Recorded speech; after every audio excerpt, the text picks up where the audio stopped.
Okay, abusua makwa abasonko so eleba POG Media so abusua yambonra yensemu NPP 2028 presidential race NPP primaries omombe no abusua ano ayeden na omo ayenim Kennedy Japan ene Dr. Bawumia ene yeda story ya big name baako asan so atwenity Gabby a Trinity interview ni ebisa no na obobodin omo be presidential race no mistakenly and born din enso eka ho se ono enso ebetumi akọ na waka NPP party no abom yense momre no Gabby na ankasa no mutu mom yenko na yenkonkoti ensema course na answer na ebekọ no wo ensem kan bi afa share comment section like na share ma afofron so ensa into me enka bi aha POG Media so medamase. We'll assume a position. I mean, this morning someone mentioned Hawa Kumsin. Sometimes people talk about Dr. Bawumia and Kennedy Japan. Oh, who incidentally is celebrating his 65th birthday this morning. Oh, happy birthday to him, Ken. Yes, we did talk to him, and he said that he's using today to preach unity and peace within the party. What do you make of the leadership race? Should the NPP give Dr. Bawumia a second chance? I think that if you ask me about the race, I think it has been, if you look at it, a lot of leaders who fail in the first attempt, or in some cases even second attempt, they make a case to be given a second chance. Okay. And I believe that Dr. Bawumia himself knows that he has a responsibility to make that case for a second chance. And I believe if he makes a strong case, a persuasive case, he'll be given that second chance. But it's up to him to make that case. Okay. Because it's not given to you automatically because you went to a contest and lost. It happened to Akuffo, it happened to Akuffo, so it happened to you. No, it doesn't work. You have to make the case and convince the party that 2028, you stand a good chance. They stand a good chance of winning, and under your leadership, that you can lead them towards that victory. Yes, I'm glad to hear that Kennedy Japan is talking about unity. Some of us, the challenge we have is the quality of contest that they will run, because for those of us who were key members in Akuffo's campaign as flag bearership, he was absolutely clear: do not attack. Do not attack.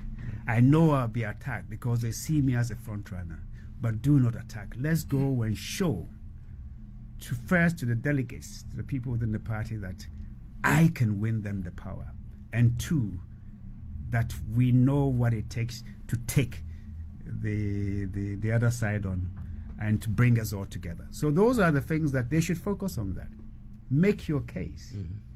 Okay? And the thing of internal contest is different, because you have a short period to hold that contest against your opponents within the party, and after that you need them.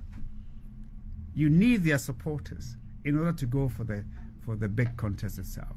And my fear is that if we are not careful, we may not get that kind of clear-cut victory as we saw in previous elections. Okay? And if you don't do that, then it means that you need to bring people back together.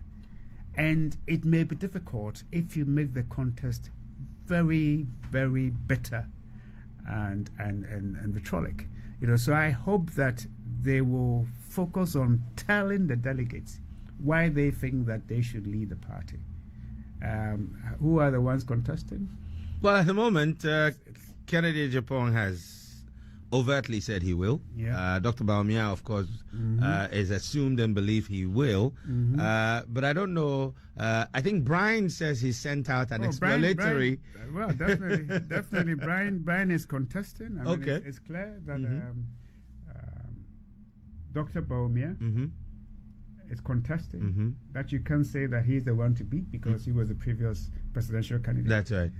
Kennedy came second, so you could say that he's the main challenger.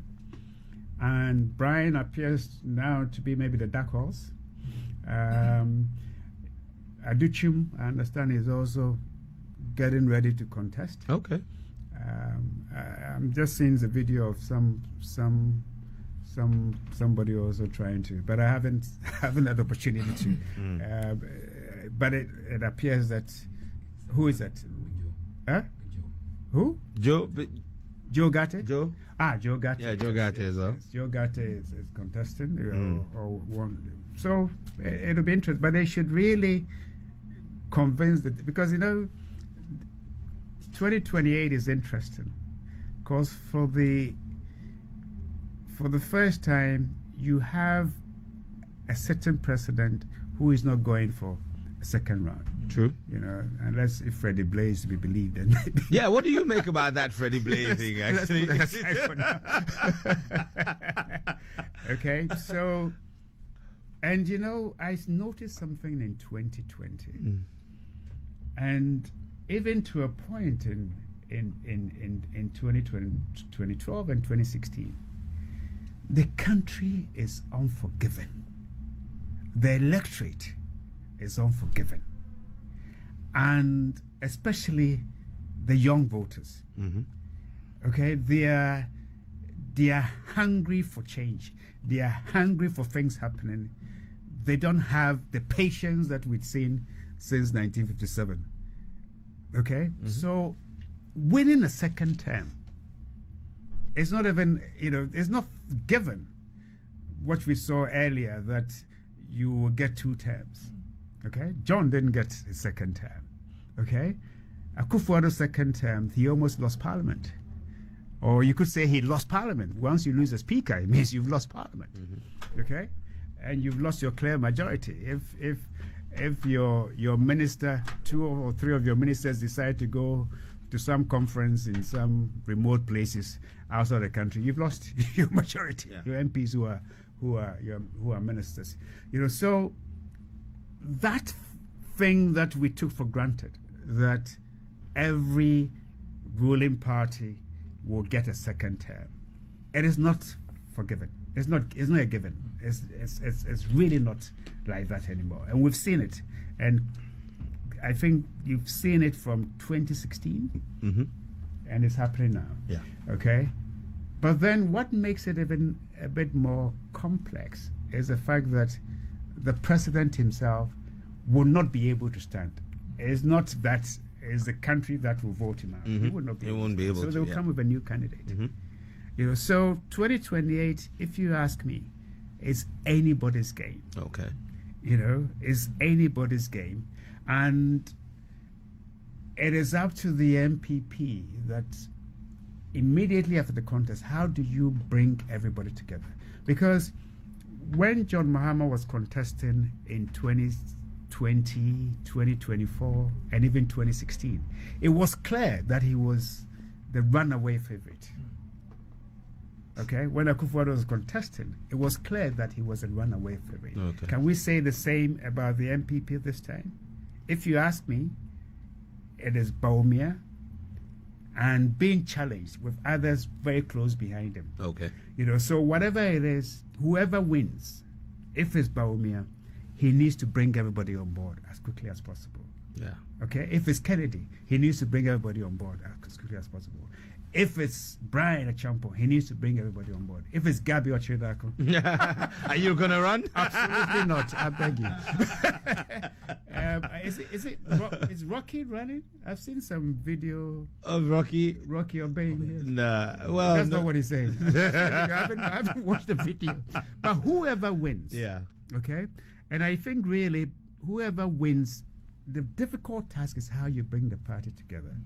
But I think that, and because I'm not expecting a 90% victory, as we saw earlier, is the more reason why they have to keep it clean and bear in mind that when you win, and you will win because one person will win, you need to bring people, all the others on board. And I hope that it will be about issues. It's not about certain sentiments and that sort of thing. Let's keep it clean. All right. We've got only 6 minutes. Let's dive. You talked about sometimes working late and having an understanding wife. What's life at home like? Life at home, it's a blessing, I should say. It's a blessing. I think I have 5 lovely kids and all doing well in their various ways. I have a wife who is a partner, more or less. I mean, because we do business together, and there's a clear understanding. I think in relationships, what matters is respect, mutual respect. And sometimes you become friends. It doesn't mean that you agree on everything, but you have to respect each other. So home, and before my wife was Chelsea supporter, now she's Arsenal. That has really made life a lot easier at home. Yes, but unfortunately, she took one of our daughters to Chelsea. Oh, yes, and she stayed. I think she stayed, but because she watches more Arsenal games at the Emirates, I don't think she's even been to Stamford Bridge. So I think she'll come along. You think she will? Yes. Okay. Well, the mother did come along, right? Yes. So yeah. All right. Okay. But it's good. I think really, for me, I think a lot of, and when you have a wife who is doing well, okay, who sometimes I even tell my wife that she earns more than I do, and she doesn't agree. But I think the reason why I say so is that me, the party people think sometimes they own you, so.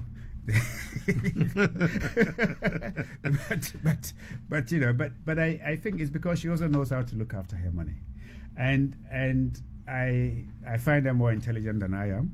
I find her more responsible than I am. I find her more together than I am, and I encourage her, and I'm proud that I have a wife who is better than me, in a sense, and I'm not intimidated by it. Okay, I'm proud about it. And I think really the thing about a relationship is that you should encourage the other person to be the best version of themselves. If it's about studying, encourage them. It doesn't matter, and we should get to the stage where we should allow women to grow, professionally, and because if you can afford to have a chef, why should your wife be the one who, if you come from work, she should be the one who should cook for you? You know what I mean? Yeah. Okay. If you can, and sometimes it's not even about being able to afford it, but giving someone else a job. Yeah. Okay, so that your wife can then focus on the other things that can add more to your value and the family's value as well. So I am lucky, and I'm sure I'm not the only one. I'm sure there are a few men like that. But let's encourage the women to grow. And when they grow, we all benefit. I totally agree with you on that one. Quite a number of comments on our Facebook stream, many referring to you as a mentor from afar. In a minute, what would your advice in this day to young Ghanaians be? That's a good question. I think really they should not look at where Gabby is, or where Isha is, or where whoever that they look up to is. They should inquire as to how they got there. Because, people just see where you are and they think you got there by chance. Well, there could be a bit of luck. Okay, but it takes a lot of hard work. When people are sleeping, some of us are burning the midnight oil. Okay? And it takes a lot. So don't just look at where a person has what you see, the things that you see the success. Don't look at the success, but focus, interrogate how the person got there, the hard work that they put in. A bit of it could be luck, a bit of it could be all that. But let's focus on putting in the hours, the shift. You know, when you see a runner doing 9.8 seconds, it took them about 10 years to get there. But you see the end product, you know, and for me, I wish Ghana well. I'm not the sort of person who thinks that a government, a party in office must fail in order for the party that I support to win, because I think we should elevate the competition and show that we can do a lot better. I think in the current president, it's probably the most prepared president that we've had, in a sense, from assemblyman all the way to where he is now, vice president, being president. You've gone to opposition. You've seen 8 years about who your real friends are. You've seen the things that you did wrong. You see the opportunities that you missed, you know, the things that you can do better, and you've been given another opportunity. Okay? How do you take us to a level that the youth, because at the end of the day, the youth are unforgiving. They want jobs. Yeah. They voted for you because they know that the aspiration, they expect the aspiration to be met by your 24-hour economy, the rest of it. And satisfying them in this world of social media, new media, and every little thing that the government does is overexposed and exaggerated and the rest of it. But you cannot forget that you are there to meet not the aspirations of the people, but to meet the space where you create opportunities for them in order to pursue the aspirations. And I hope that if the government does that, in allowing the youth the opportunity to pursue the aspirations, the youth will then have to also focus on the hard work that they have to put in order to achieve that. But they should look beyond Ghana. Opportunities are on this continent. On the continent. Some of us, that's what we are doing. We are trying not just to focus on Ghana.